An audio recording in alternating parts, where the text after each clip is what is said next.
아시아나항공 매각의 우선 협상 대상자로 HDC 현대산업개발 미래에셋 대우 컨소시엄이 선정됐습니다. 이에 따라 금호산업은 현대산업개발 측과 인수 가격 등 세부 조건에 대한 본 협상에 돌입할 예정입니다. 이런 속도라면 올해 안에 아시아나 매각 작업이 완료될 수도 있을 것으로 보입니다. 취재기자 연결돼 있습니다. 김현우 기자. 네, 경제부입니다. 네, 결국 예상대로 현대산업개발 컨소시엄이 선정됐군요. 네, 그렇습니다. 금호산업은 오늘 오전 이사회를 열고 아시아나항공 매각 관련 안건을 논의했습니다. 이 자리에서 이사회는 아시아나 매각 본 입찰에 참여한 컨소시엄 3곳 가운데 HDC 현대산업개발 미래에셋 대우 컨소시엄을 우선 협상 대상자로 선정했습니다.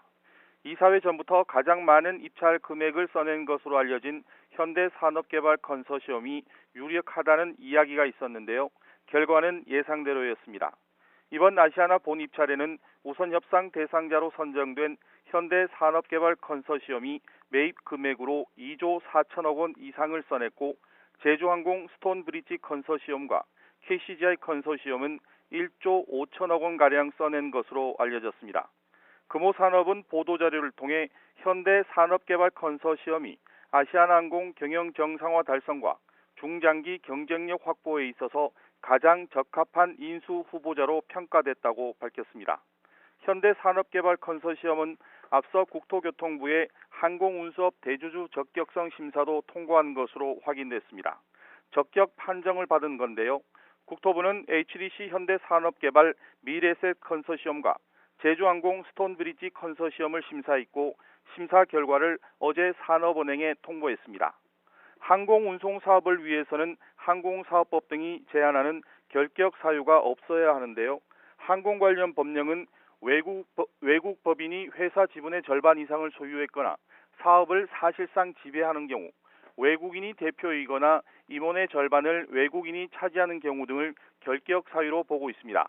현대산업개발이 정부의 적격 심사를 통과한 건 항공사업을 하기 위한 법적 요건을 갖췄다는 뜻입니다.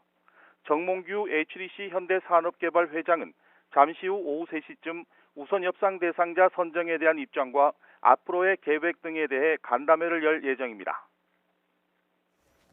네, 매각이 타결이 되면 유동성 위기를 겪고 있던 아시아나항공 새 주인을 만나게 되는 건데요.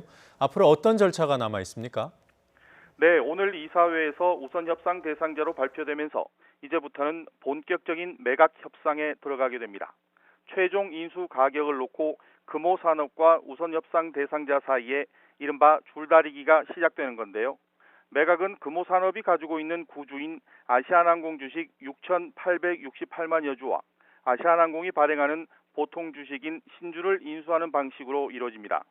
현대산업개발 컨소시엄은 이 과정에서 실사를 통해 아시아나의 돌발 채무 가능성 등을 꼼꼼히 살펴 인수가 낮추기에 나서고 반대로 금호산업은 국내 2위 글로벌 항공사라는 이점을 내세우면서 몸값 올리기에 주력할 것으로 보입니다. 하지만 변수는 아시아나가 가지고 있는 부채 비율이 660%에 달해 재무 위험성이 높다는 점입니다. 지난 6월 말 아시아나가 보유한 자산 11조 원 가운데 자기 자본은 1조 4천억 원에 불과하고 부채가 9조 6천억 원에 달합니다. 아시아나와 함께 자회사인 에어서울과 에어부산, 아시아나 IDT 등 6개 회사도 함께 통매각될 예정인데 협상 과정에 앞서 설명한 변수들이 크게 부각되면 일부 자회사가 따로 매각될 가능성도 있습니다. 지금까지 경제부에서 YTN 김현우입니다.